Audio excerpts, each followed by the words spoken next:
अब देखो basic geometry में क्या है, ये है जो क्लास 6 से लेके क्लास 12 तक रिलेटेड है, ठीक है, मीन्स क्लास 6 टू क्लास 12। इसमें क्या है, मेन टर्म क्या है, ज्योमेट्री। तो ज्योमेट्री में जो मेन टर्म होता है वो क्या होता है आपका, कि आप जितने भी चीजों से घिरे हुए हैं, कोई भी टर्म ले लो, उसका शेप एंड साइज होता है कि नहीं होता है? चाहे पॉइंट ले लो, चाहे लाइन सेगमेंट, चाहे आपका घर ले लो, चाहे आप कॉपी का साइज ले लो, चाहे पेन का साइज ले लो, टोटल क्या है, ज्योमेट्रिकल शेप में है, ठीक है। और ज्योमेट्री और मेंसुरेशन में यही डिफरेंस है। मेंसुरेशन देखो दोनों में डिफरेंस ये है कि इसमें क्या है कि इसमें ज्यादातर फिगर की बात किया जाता है, ठीक है, और मेंसुरेशन में क्या होता है, मेंसुरेशन का मेन मीनिंग होता है मेजरमेंट। क्या होता है, मेजरमेंट, ठीक है। अब मेजरमेंट मीन्स क्या होता है, मापना, ठीक है। उसकी लंबाई हो, मीन्स लेंथ हो, ब्रेथ हो, हाइट हो, तो टोटल डिपेंड किस पे करता है, मेजरमेंट पे करता है। आ रहा है समझ में? तो दोनों में, इसमें ज्योमेट्री में ज्यादातर बात किया जाता है किसका, शेप एंड साइज का, और मेंसुरेशन में भी फिगर की बात किया जाता है, लेकिन ज्यादातर किसकी बात किया जाता है, मापना, ठीक है, मीन्स मेजरमेंट। आ रहा है समझ में? अब यहाँ पे क्या है कि अब आते हैं इसका हिंदी मीनिंग। इसका हिंदी मीनिंग होता है ज्यामिति। क्या होता है, ज्यामिति। और इसका जो मेंसुरेशन है उसका हिंदी मीनिंग होता है क्षेत्रमिति। क्या होता है, क्षेत्रमिति। तो ऐसे आपको हिंदी मीनिंग से है, लेकिन हिंदी मीनिंग जानना भी जरूरी है। ये टर्म समझ में आ गया? इसका हिंदी मीनिंग होता है ज्यामिति और इसका हिंदी मीनिंग क्या होता है, क्षेत्रमिति, ठीक है। अब आते हैं क्वेश्चन पे। तो क्वेश्चन किस टाइप से, अगर मान के चलिए कि आपके ज्योमेट्री की बात किया जा रहा है, ठीक है, तो उसमें क्या आता है, पॉइंट। उसका मेन फर्स्ट टर्म आता है क्या, पॉइंट, जिसको इंडिकेट कैसे करते हैं, पॉइंट, इस तरह से इंडिकेट करते हैं, ठीक है।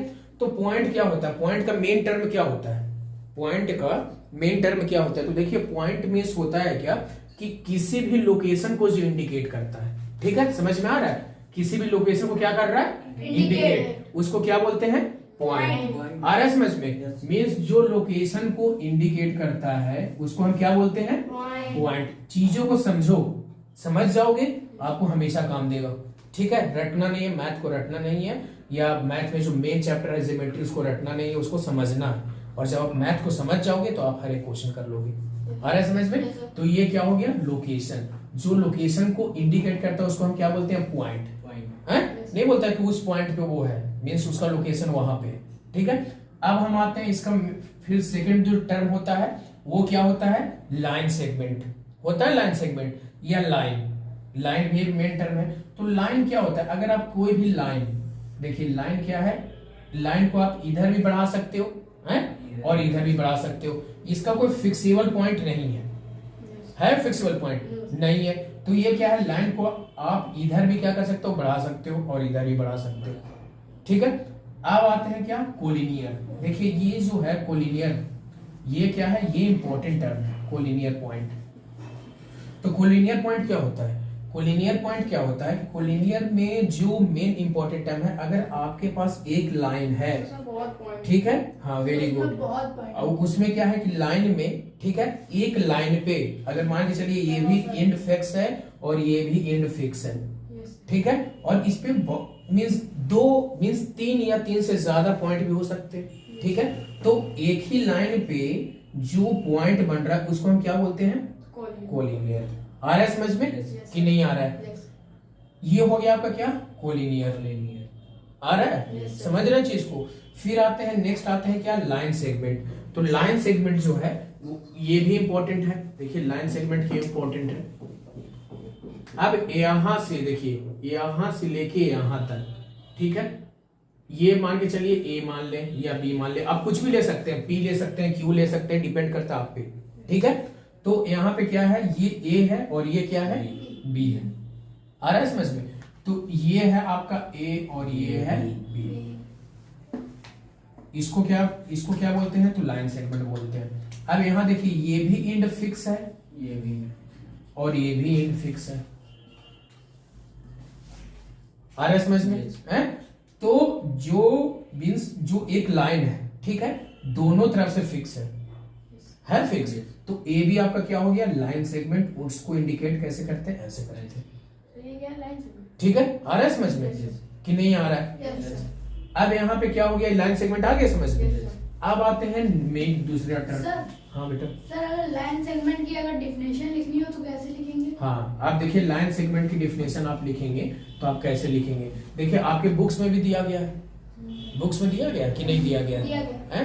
तो आपको ये देखना है कि देखिए क्या होता है ना कि जब क्वेश्चंस, देखिए डिफिनेशन सबका एक है, चाहे आप 6 में पढ़ो, चाहे 7 में पढ़ो, चाहे 8 में पढ़ो, ठीक है, या 9 10 में पढ़ो, लाइन सेगमेंट का। लेकिन क्या होता है ना कि बुक्स के अनुसार डिफिनेशन करो तो बेहतर है। अब ऐसा नहीं कि Newton's third law every action is equal to opposite reaction 9th में है तो 12th में बदल जाएगा, उसमें थोड़ा सा चेंज हो जाता है। जैसे हम आपके बुक्स में है तो देखिए इसमें बुक्स में देखिए क्या है, बुक्स में देखिए क्या है,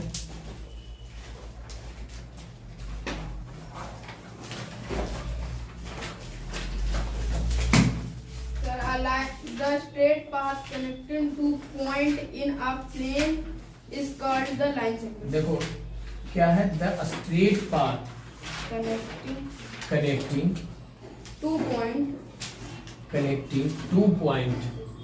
in a plane हाँ इन अ प्लेन, देखिए is called. ठीक है। अब देखिए यहाँ पे क्या बोला जा रहा है, the straight path, this is a straight path not curve path. Path भी दो ढंग का होता है, एक स्ट्रेट और एक क्या होता है कर्व। कर्व क्या है, आप कहीं भी बेंड कर रहे हो, कहीं भी मुड़ रहे हो, कहीं भी जा रहे हो, that is known as curve. अब देखिए रेलवे का जो पटरी होता है वो स्ट्रेट होता है, हाँ कर्व होता है, लेकिन कहीं जैसे मान के चलो कि जंक्शन हो गया, टर्मिनल हो गया, ठीक है, तो उसमें क्या होता है कि ट्रेन है जो एक पटरी से दूसरे पटरी जाना हो तो थोड़ा सा बेंड होता है, मुड़ जाता है, ठीक है। हाँ तो ये क्या होता है, ये कर्व पाथ है और ये क्या है। लेकिन जब स्ट्रेट लाइन की डिफिनेशन बोला जाए, ठीक है, कि सॉरी जब इसकी लाइन सेगमेंट की डिफिनेशन बोला जाए तो इसमें क्या हो जाएगा, the straight path connecting two point, ठीक है, या द, यहाँ पे देखो द, ये है the joint of two path, दोनों एक दूसरे को क्या कर रहा है, ज्वाइंट कर रहा है, ठीक है, या दोनों एक दूसरे से क्या है, कनेक्ट। तो आप अगर चीज को समझे, देखिए दोनों एक दूसरे से ज्वाइंट भी है, दोनों एक दूसरे से कनेक्ट भी है, लेकिन क्या है वो लाइन क्या होना चाहिए, स्ट्रेट, ठीक है, उसको हम क्या बोलेंगे, लाइन से। आ रहा है समझ में कि नहीं आ रहा है? आ रहा है समझ में, ठीक है। अब देखो क्या है कि इस ज्योमेट्रिकल शेप में दो टर्म बहुत इंपॉर्टेंट होता है, एक होता है क्या, 2D एंड 3D। क्या होता है, 2D और 3D, ठीक है। तो 2D मीन्स होता है 2 डायमेंशनल, क्या होता है 2 डायमेंशनल, और 3D मीन्स क्या होता है 3 डायमेंशनल। अब आप हमें ये बताएंगे कि 2D का मतलब होता है 2 डायमेंशनल, जहां लेंथ और ब्रेथ की बात की जाती है। किसकी बात की जाती है, लेंथ और ब्रेथ की बात की जाती है। तो ये किससे रिलेटेड होता है, 2D मीन्स 2 डायमेंशनल। और जब 3D की बात होती है, 3D की बात होती है तो इसमें 3 डायमेंशनल की बात की जाती है, जिसमें लेंथ ब्रेथ और हाइट तीनों इंक्लूड होता है, ठीक है। एक ऑब्जेक्ट से लेके किसी भी थिंग्स को आप देख लोगे तो उसमें 3 ही टर्म रहता है, ठीक है। अगर अब बात किया जाए कि किसी की मोटाई है, होता है ना कि हाँ भाई वो इतना मोटा है, मोटाई की बात किया जाता है, तो मोटाई जो होता है, समझ रहे हो, वो उसके चौड़ाई में इंक्लूड होता है, ठीक है, और कहीं कहीं उसके लंबाई में इंक्लूड होता है। सपोज दैट एक आदमी इतना लंबा है, ठीक है, उसकी मोटाई इतना है, तो this is also included in breadth, क्योंकि आदमी तो ये नहीं बोला कि उसकी चौड़ाई इतना, मोटाई को नहीं तो चौड़ाई में इंक्लूड कर रहा है, तो इसके लिए ये टर्म इंक्लूड हो सकता है कि मोटाई को हम किस में कर रहे हैं, चौड़ाई में। हाँ सर एरिया ऑफ ट्रायंगल का फॉर्मूला होता है 1/2 into base into height. Very good. तो सर ये 2 डायमेंशनल हुआ सर, उसमें बेस और हाइट ही तो है केवल। देखो एरिया ऑफ ट्रायंगल का फॉर्मूला क्या हो गया, 1/2 into बेस into हाइट, ठीक है। तो इसमें कौन कौन सा आ रहा है, एक बेस आ रहा है और एक हाइट आ रहा है, तो किसमें कंसीडर होगा, 2। अब आते हैं किसमें, रेक्टेंगल में। तो रेक्टेंगल में क्या क्या कंसीडर हो रहा है, लेंथ और ब्रेथ, तो इसमें क्या हो जाएगा, 2 डायमेंशनल हो जाएगा। आ रहा है समझ में। अब आते हैं देखो, जैसे मान के चलो कि हम यहाँ पे लिए शेप, सपोज दैट रूम ले लेते हैं, ये रूम ले लेते हैं, या हम ये डस्टर को ले लें, ठीक है। तो डस्टर को ले लेते हैं, इसमें लेंथ भी है ब्रेथ भी है और हाइट भी है। आ रहा है समझ में? अब आपसे एक ये क्वेश्चन जो पहले ही बता चुके हैं कि सपोज दैट हम ये लेते हैं, कॉपी लेते हैं। क्या लेते हैं? कॉपी। ठीक है, ये कॉपी लिए। ठीक है, तो ये कॉपी क्या है? 2D है या 3D है? 3D है। Very good. क्यों है 3D? देखो इसका लेंथ है, ब्रेथ भी है, और ये देखो यहाँ पे ये क्या है? हाइट। लेकिन अगर हम यही चीज कॉपी में क्या करेंगे कि बस हम इसका एक पेज लेंगे। क्या लेंगे? एक पेज। सपोज दैट मैंने सिर्फ ये पेज लिया। ठीक है, तो अब आप ये बताइए कि 2D है या 3D? 2D है। क्यों? क्योंकि भाई इसका लेंथ तो है, ब्रेथ है और हाइट है, तो that is also included in 2D। आ रहा है समझ में कि नहीं आ रहा है? Very good. तो ये स्क्वायर होता है वो 2 डायमेंशनल होता है, बट 3 कौन सा? Square. Square is also included in 2D।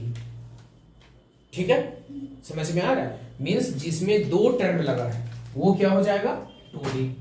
ठीक है, जिसमें 3 टर्म लगा, जैसे में क्यू वार्ड में किसमें 3 टर्म लगा है? एल भी लगा है, बी भी लगा है और एच भी लगा। आ रहा है समझ में? तो ये हो गया। अब देखो जैसे में क्या है कि ये इसकी बात करें मीन्स लेंथ ब्रेथ की बात करें या स्क्वायर की बात करें। ठीक है, तो ये किस में इंक्लूडेड होता है? ये क्वाड्रिलेटरल में इंक्लूडेड होता है। ठीक है, और आपको पहले ही बता चुके हैं डिफिनेशन ट्रायंगल का। ट्रायंगल का डिफिनेशन क्या था? ट्रायंगल बाउंडेड बाय 3 ट्रायंगल का क्या था? Bounded by 3 line segment, that is known as triangle. Very good. Means आसान तरीका, आपको बुक्स नहीं देखना है। मीन्स देखिए ट्रायंगल ये सेफ हो गया। कितना है? देखो ए बी सी, कितना लाइन सेगमेंट है? देखो एक स्ट्रेट लाइन सेगमेंट, दूसरा लाइन सेगमेंट, फिर ये क्या हो जाएगा? तीसरा लाइन सेगमेंट। ठीक है, तो ये क्या हो जाएगा? Bounded by 3 line segment, that is known as triangle.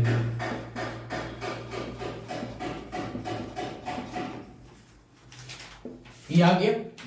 अब आते हैं क्या? क्वाड्रिलेटरल।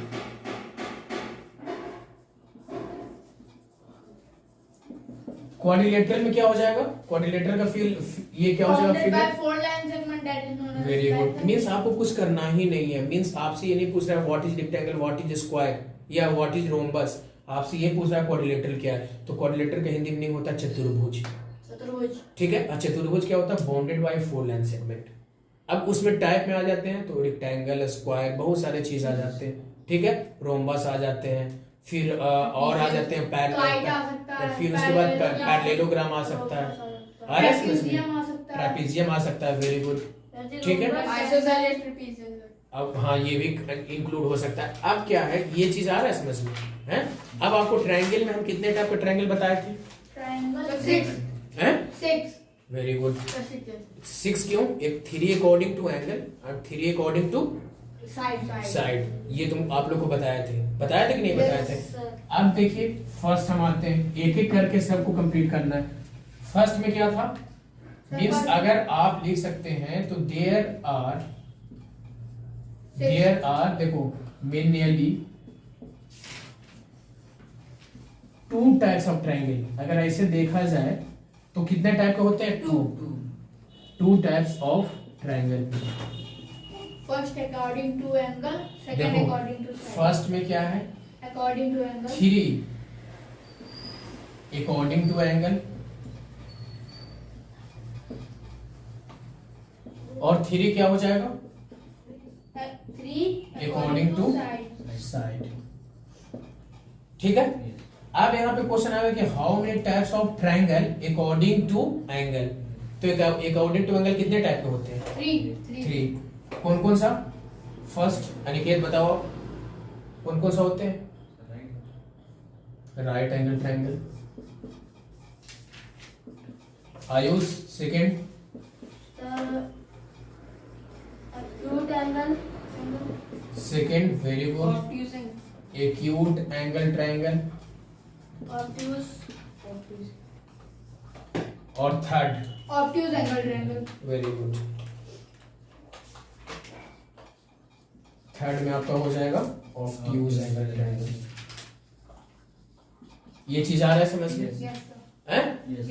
और अगर इसकी डिफिनेशन की बात की जाए, ठीक है, इसकी डिफिनेशन की बात की जाए तो राइट एंगल ट्रायंगल की डिफिनेशन क्या होगी? Sir, each angle is 90 degree. In are triangle कैसे 90 डिग्री? बिकॉज एक ट्रायंगल में कितना एंगल होता है? एक एंगल में एक ट्रायंगल में टोटल कितना एंगल मींस 3. तीनों एंगल का मेजरमेंट कितना होता है? 180 होता Yes, है? sir.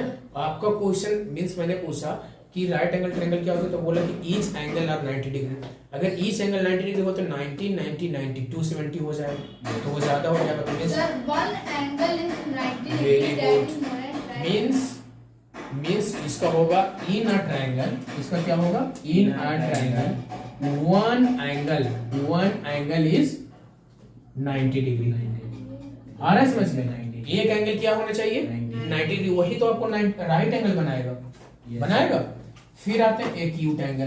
तो एक्यूट एंगल का क्या होता है definition? All angle is 60 degree. That is known as. देखो एक्यूट एंगल का डिफिनेशन होता है इन अ ट्रायंगल, ठीक है? All angle is 60 degree. Angle greater than 0 degree And less than 90. and less than 90 degree, less than 90 degree. 90 degree. आप जिसकी बात कर रहे हो कि all angle are 60 degree, that is known as what? Equilateral triangle. उसके साइड भी समान होते हैं और एंगल भी सेम होते हैं। आ रहे समझ में? हैं? Yes, sir. अब यहाँ पे देखिए क्या है फिर ऑब्ट्यूज एंगल। तो ऑब्ट्यूज एंगल क्या होता है? इन देखो अब यहाँ पे मिसिंग क्या है? जब भी आप किसी भी जैसे मान इन आ ट्रायंगल, अगर एंगल दिख रहा हो तो उसके पहले एन लगाएंगे। क्या लगाएंगे? An. Because A I O U क्या पहले क्या लगता है? Vowel. वॉल्स लगता है, मींस वोवेल लगता है, ठीक है? अब देखो यहाँ पे क्या हो जाएगा? इन आ ट्रायंगल ऑब्ट्यूज है, ठीक है? तो यहाँ पे क्या हो जाएगा? Angle Greater than 90 degree and less than 180 degree. Greater than 90 degree. 90 degree and Less than less than 180 degree. 180 degree. अब इसमें यहाँ पे अगर ये भी क्वेश्चन हो सकता है कि आपने बोला कि greater than 90 degree and less than 180 degree, तो अगर सब एंगल को हम 90 डिग्री से ज्यादा ले लेंगे तो वो तो गलत हो जाएगा। सिर्फ एक एंगल को आपको किससे बड़ा लेना है? 90 डिग्री से बड़ा लेना है। आ रहा है समझ में कि नहीं आ रहा है? हैं?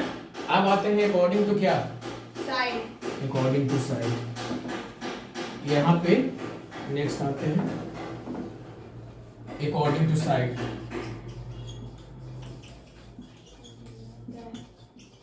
अकॉर्डिंग टू साइड में फर्स्ट क्या होता है?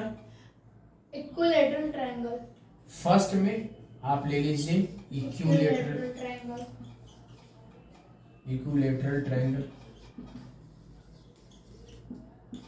Second option. इक्विलैटरल ट्रायंगल में उसका डिफिनेशन क्या हो गया? All sides are equal and each angle is 60 degree. Very good. All sides are equal And each angle is 60 degree. ये आ रहा है समझ में? सपोज दैट ये है तो देखिए इसका all sides A B C, अगर ये 8 सेंटीमीटर है तो ये भी 8 होगा और ये भी 8 होगा। अगर ये 60 है तो ये भी 60 होगा और ये भी 60 होगा। ये चीज आ रहा है समझ में कि नहीं आ रहा है? ये टर्म हो गया। अब आते हैं सेकंड क्या हो जाएगा? Isosceles.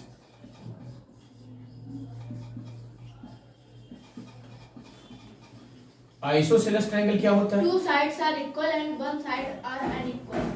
That is known as isosceles triangle. Two sides are equal One side and one side are unequal.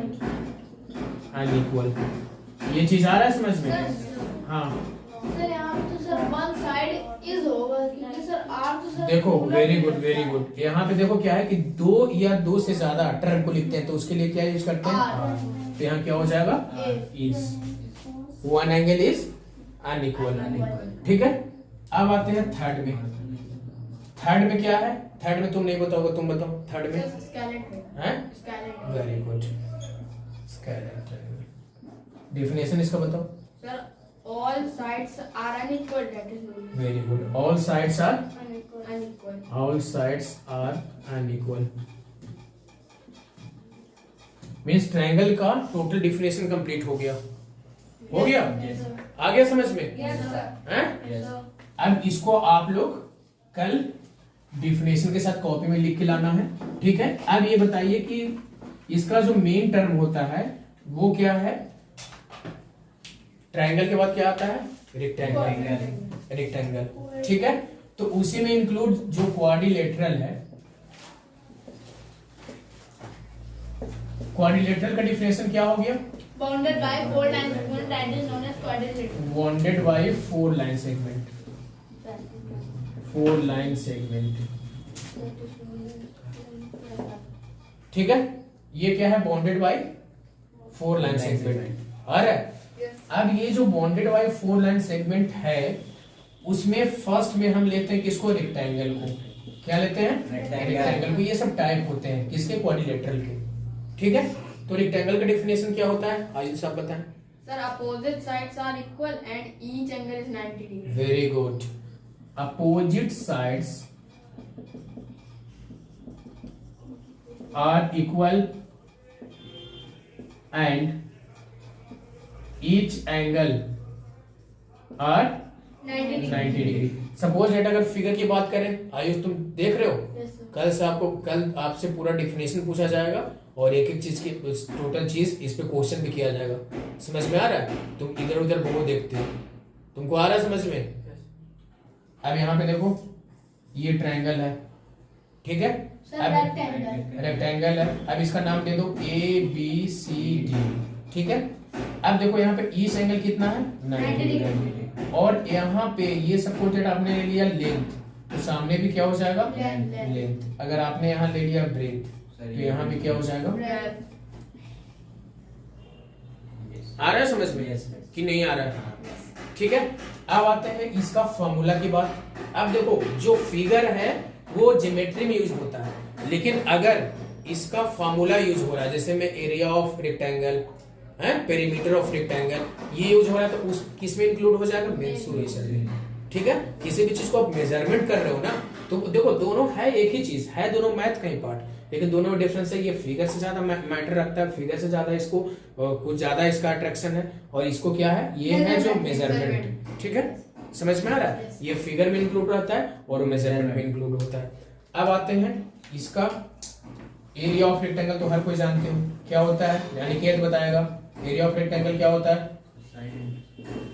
Area of rectangle क्या होता है बेटा? हाँ बताओ। Length into width. Very good, L into B, क्योंकि जब याद नहीं करोगे तो यही होगा। पेरीमीटर ऑफ रेक्टेंगल क्या होता है? आयुष तुम बताओ। Perimeter of rectangle 2 into L plus L into L. 2 into L plus B. Sir sir perimeter of rectangle का फॉर्मूला यही क्यों होता है? Very good. अब देखो ये इसने पूछा कि पेरीमीटर ऑफ रेक्टेंगल का फॉर्मूला यही क्यों होता है, कोई तो रीजन होगा। तो देखो रीजन हम शायद बताए भी थे, Yes. लेकिन देख लीजिए रीजन क्यों होता है। जैसे मान के चलो कि यहाँ पे ये क्या है? रेक्टेंगल, ठीक है। ये लिए क्या हम? A B C D, बड़ा ध्यान से देखना, बहुत अच्छा क्वेश्चन है ये, ठीक है। तो ये क्या हो गया? A B C D। अब यहाँ से यहाँ तक किसकी क्या है? A है। तो मीन्स इसका डिफिनेशन क्या होता है? Opposite side are equal. तो अपोजिट साइड ये एल है, तो ये भी क्या हो जाएगा? आ रहा है समझ में कि नहीं? अगर ये है बी, तो ये क्या हो जाएगा? और बाकी सब तो 90 डिग्री है। एज ए डिफिनेशन आपका फिगर यही है, ठीक है। अब बताइए कि पेरीमीटर बोलते किसको है? तो पेरीमीटर बोलते हैं sum of all sides, That is known as ठीक है। अब सम ऑफ ऑल साइड्स, तो हम साइड की बात करें तो पहला साइड ए बी है, दूसरा है क्या? बी डी है, तीसरा है क्या? सी डी है या डी सी बोल सकते हो, और फोर्थ क्या है? ए सी, ठीक है। तो अब सम करते हैं ऑल साइड्स का। तो ए बी क्या है? एल प्लस बी डी क्या है? B बी प्लस ये क्या है? L। और ए सी क्या है? बी। तो सर इसमें 2 अब देखो यहाँ पे देखिए, जो एक जैसा उसको कहाँ लिखेंगे? एक साथ। तो यहाँ पे लिख दिए L plus L plus B plus B. तो यहाँ पे क्या हो जाएगा 2l plus 2b। 2l plus 2b। तो यहाँ 2 कॉमन ले लिए, तो यहाँ पे क्या हो जाएगा l प्लस b। ये आपका क्या हो जाएगा फॉर्मूला। आ रहा है समझ में कि नहीं आ यस रहा है? सर। देखो कैसे प्रूविंग हो गया, हो गया।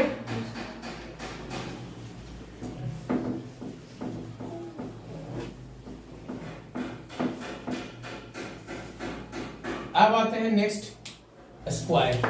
क्या है स्क्वायर? तो स्क्वायर का डेफिनेशन क्या होता है? All sides are equal and each angle is 90 degree. All sides are equal And each angle is 90 degree. And each angle is क्या लगेगा आर 90 डिग्री। ठीक है। अब यहाँ पे देखो स्क्वायर है, तो अगर आपने यहाँ लिख दिया 5 तो सब क्या हो जाएगा 5 5 5। आ रहा है समझ में? हैं?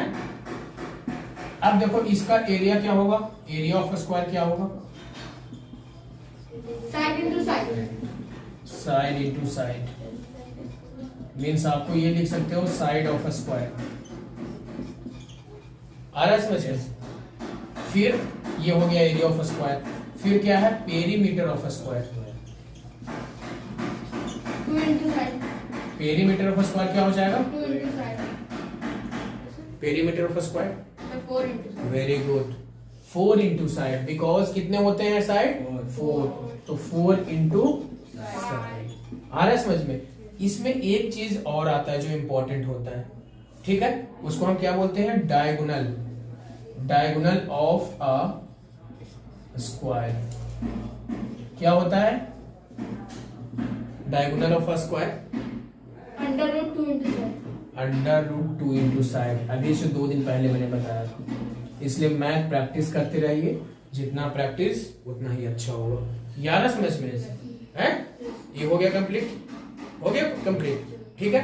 अब क्या करना है, इस पे जितने भी क्वेश्चंस हैं हम दे रहे हैं उसको आपको क्या करना है घर से करके लाना है, आपको होमवर्क में करके लाना है। इतना आ गया यहाँ तक, किसी को प्रॉब्लम? No sir. ठीक है।